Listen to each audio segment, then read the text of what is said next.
자, 지금 우상숭배가 하나님 앞에 얼마나 큰 죄악인가를 살펴보고 있습니다. 우리나라의 대표적인 우상숭배는 제사입니다. 제사는 우리나라 고유 풍습이 아닙니다. 이성계가 쿠데타를 일으키고 나서 민심을 돌리려고 중국에서 수입한 것입니다. 또 제사는 조상 섬기는 효도가 아닙니다. 이것은 엄연히 성경이 철저하게 금하고 있는 우상숭배입니다. 십계명 제1, 2에서 직선적으로 다루고 있고 하나님께서 질투까지 하시며 진노하시는 큰 죄악입니다. 그래서 성도는 이 제사 앞에서는 항상 단호한 자세를 보여야 됩니다. 여기서는 추워도 양보하시면 안 됩니다. 다니엘이 사자굴 속에 들어갔습니다. 그런데 어떻게 되었습니까? 손가락 하나 물리지 않고 살아나왔잖아요. 이야, 다니엘이 사자굴 속에서 들어가서 살아나왔구나. 그래요. 다니엘이 굶주린 사자가 득실거리는 그 굴 속에서 안 죽고 살아나왔습니다. 그러나 그것만 보시면 안 됩니다. 그 사건의 배경을 봐야 됩니다. 다니엘이 왜 사자굴 속에 들어갔습니까? 하나님께서 왜 이런 엄청난 기적을 일으켰습니까? 그것은 다니엘이 우상숭배 앞에서 외롭게 하나님 편에 섰을 때에 그때 하나님은 사자 입을 막으시는 큰 기적을 일으키신 것입니다. 사드락과 메삭과 아벳느고가 풀무불 속에 들어갔습니다. 평소보다 7배나 더 뜨거운 풀무불이었습니다. 그런데 어떻게 되었습니까? 이야, 사드락, 메삭, 아벳느고가 풀무불 속에서 살아나왔구나. 맞습니다. 7배나 뜨거운 풀무불 속에서 머리털 하나 그슬리지 않고 살아나왔습니다. 그러나 그것만 보시면 안 된다는 말씀입니다. 언제 이런 전무후무한 기적이 일어났는가? 그 배경을 보셔야 됩니다. 그것은 바로 그 소년들이 느보 신상 앞에서 우상 숭배하라는 그 왕의 명령을 어기고 외롭게 하나님 편에 섰을 때였습니다. 다니엘 5장 16절 말씀입니다. 사드락과 메삭과 아벳느고가 왕에게 대답하여 가로되 느부갓네살이여, 우리가 이 일에 대하여 우상 숭배하라는 이 일에 대하여 왕에게 대답할 필요가 없나이다. 만일 그럴 것이면 왕이여, 하나님이 우리를 극렬히 타는 풀무 가운데서 능히 건져내시겠고 왕의 손에서도 건져내시리이다. 그리 아니하실지라도 왕이시여, 우리가 왕의 신들을 섬기지도 아니하고 왕의 세우신 금신상에게 절하지도 아니할 줄을 아옵소서. 이 세 소년들이 왕의 명령을 어기고 우상 앞에 절하지 아니하고 단호했을 그때에 이런 큰 기적이 일어난 것입니다. 그 당시 왕의 명령을 어긴다는 것은 인간으로서는 상상조차 할 수 없는 일입니다. 그때 왕은 사람이 아니라 신입니다. 이 충직한 세 소년들이 우상 숭배 앞에서 왕의 명령을 어겼을 때 하나님은 큰 기적으로 당신이 살아계시고 상천하지에 오직 유일한 신이라는 것을 보여주신 것입니다. 그 하나님은 지금도 살아계십니다. 어제나 오늘이나 영원토록 동일하십니다.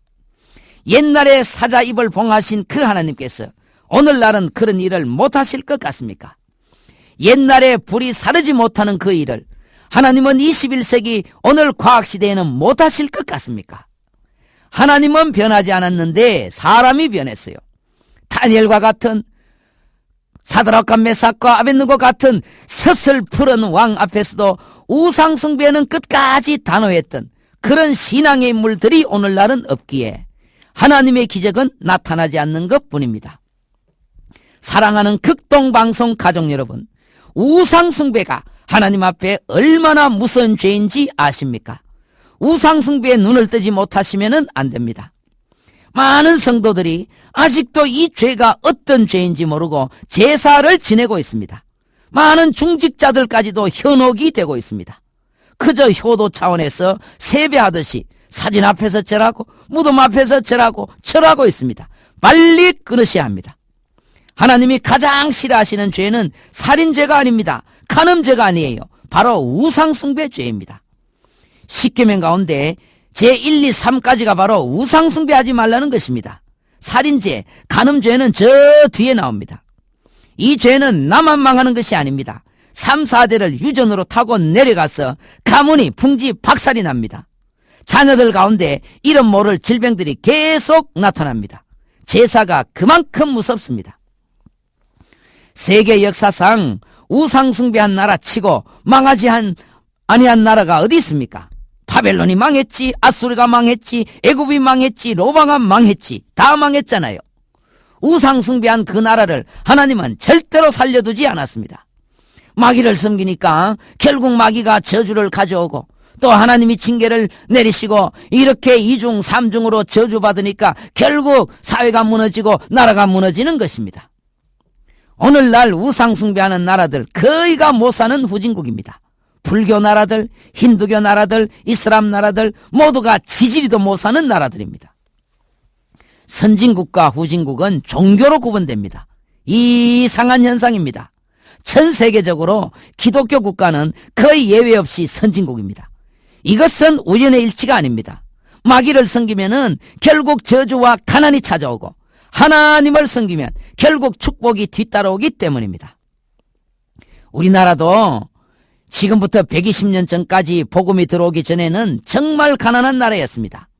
그때 선교사들이 한국을 가리켜서 거지의 나라라고 했습니다. 온통 거리에 하루 종일 깡통 차고 얻어먹고 사는 거지들이 질비했습니다. 제가 어렸을 때 기억이 나요. 많은 거지들이 있었습니다. 또 그때 선교사들이 본국에 연락해서 가장 먼저 보내달라고 한 것이 비누였습니다. 비누가 없을 만큼 가난한 나라였습니다. 그러나 이 땅에 복음이 들어오고 안식일이 거룩하게 지켜졌을 때 이상하게도 물질이 따라 들어오기 시작했습니다. 우리나라는 사실 자원이 없는 나라입니다. 뭘 팔아먹고 돈 될 게 없는 나라입니다. 그런데 이상하게도 하나님을 섬기기 시작하자 그때부터 축복이 들어오기 시작한 것입니다. 그런데 지독하게 우상숭배하는 나라인데도 아직도 망하지 아니하고 잘 사는 나라가 있습니다. 오직 한 나라가 있습니다. 바로 일본입니다. 그 이유는 하나님께서 마지막 카드로 남겨두셨기 때문입니다. 하나님께서 우상숭배하는 나라는 반드시 이렇게 망하게 된다는 것을 종말에 전 세계에 시청각 교육을 시키려고 표본으로 남겨두신 나라가 일본입니다. 두고 보십시오. 최근에 일본 멸망이라는 영화도 있었습니다. 아주 성경적입니다. 그 사람들이 괜히 그런 영화를 만든 것이 아닙니다. 전 세계 지질학자들이 거의 이구동성으로 이렇게 말한대요. 앞으로 이 지구상에 아주 큰 지진이 두 곳에서 일어나는데 그 두 곳이 바로 알라스카와 일본이다. 그 두 곳 가운데 어느 곳이 더 지진이 크냐고 물었더니 대답은 일본이었습니다. 그럼 그 큰 지진 때에 일본이 어떻게 되느냐고 또 물었더니 섬나라인 일본이 완전히 물에 잠겨버리고 없어져 버린대요. 일본은 700만의 온갖 잡귀신을 섬기는 나라입니다. 하나님은 우상숭배하는 나라를 절대로 그냥 두지 않는다는 것을 다시 한번 기억하시고 대한민국에 태어나셨음을 정말로 감사드려야 됩니다. 다니엘, 사자굴 속에까지 들어갔던 다니엘은 왕과 싸운 것이 아닙니다. 다니엘이 만약 왕과 싸웠다면 그 충직한 신하 다니엘이 100번 양보했을 것입니다. 이것은 혈과 육의 싸움이 아닙니다. 하늘에 있는 악한 영들과의 싸움입니다. 영적인 전쟁입니다. 그러기에 이 싸움은 물러설 수 없고 양보할 수 없는 것입니다. 사드락과 메삭과 아벳느고는 정치운동한 것이 아닙니다. 그들은 적이 누구인가를 분명히 알고 있었습니다. 그러기에 그들은 그 악한 영들 앞에서 조금도 굽히지 않았습니다. 우리나라 일제시대에 안중근 의사, 유관순 누나의 싸움은 일본과의 육의 싸움이었습니다. 그들은 칼을 들고 싸웠고 정치적으로 싸웠고 나라의 독립을 위해서 싸웠습니다. 그러나 주기철 목사님이나 박관준 장로님, 안희숙 여사 이런 분들의 싸움은 독립운동이 아닙니다. 나라를 위한 싸움이 아닙니다. 그분들의 손에는 칼이 없었습니다. 태극기가 없었습니다. 오직 성경 들고 싸웠습니다. 그분들의 싸움은 영적인 싸움입니다. 하늘에 있는 악한 영들과의 싸움입니다. 그럼 어느 싸움이 더 큰 싸움이겠습니까? 안중근 의사나 이준 열사나 유관순 누나 같은 이런 사람들의 싸움이 더 큰 싸움 같지요. 다 거기에 속습니다. 인류 역사의 모든 것의 배경에는 다 영적인 무서운 배후가 숨어 있습니다. 인생 만사는 육으로는 풀리지 않습니다. 풀릴 듯 안 풀립니다. 반드시 영적인 문제를 풀어야 그때 비로소 풀립니다. 21세기 세계 선교의 주역은 누가 뭐래도 대한민국입니다. 지금은 아직까지 미국이 세계 선교 1위이고 한국이 2위입니다. 그러나 미국은 이제 선교사 숫자가 점점 줄어들고 있고 전 세계적으로 반미운동 때문에 더 이상 설득력이 없습니다.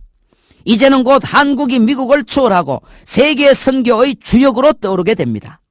하나님은 그것을 위해서 1988년 서울올림픽을 아주 성공적으로 치르게 하시고 그때부터 전 세계에 한국을 알리기 시작하셨습니다. 축구, 골프, 빙상, 야구, 배구, 핸드볼, 태권도 이런 스포츠로 이제는 전 세계가 한국을 아주 귀하게 보고 있습니다. 또 피아노, 무용, 발레, 성악, 악기 등에서도 단연 세계 톱 수준을 달리고 있습니다. 전자, 의술, 자동차, 의약품 분야에서도 단연 앞서가고 있습니다. 이 모든 것들은 앞으로 한국인들이 들고 나갈 복음을 전 세계인들이 거리낌 없이 받아들이게 하려는 하나님의 기초 작업입니다. 이제 전 세계에서 한국을 모르는 나라가 없습니다. 한국은 전 세계에 아주 좋은 이미지가 심겨져 있습니다.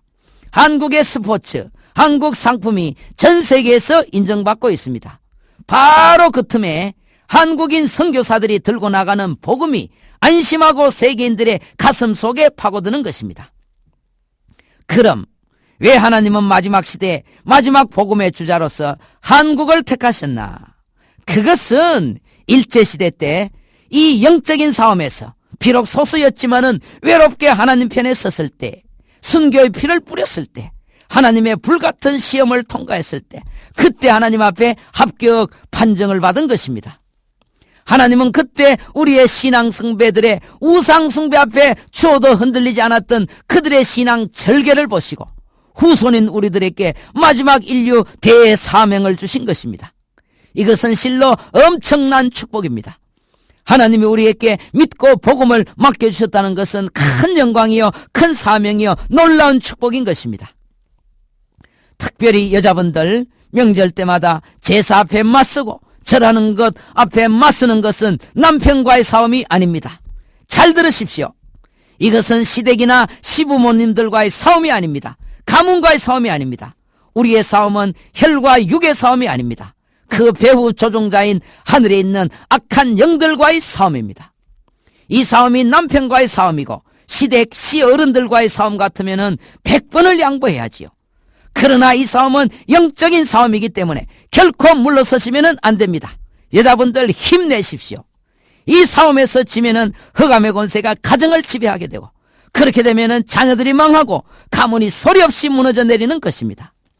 그러기에 우리는 끝까지 이 싸움에서 맞서야 어둠의 권세가 그때 꺾이는 것입니다. 그런데 이 싸움은 이미 승부가 결정된 싸움입니다.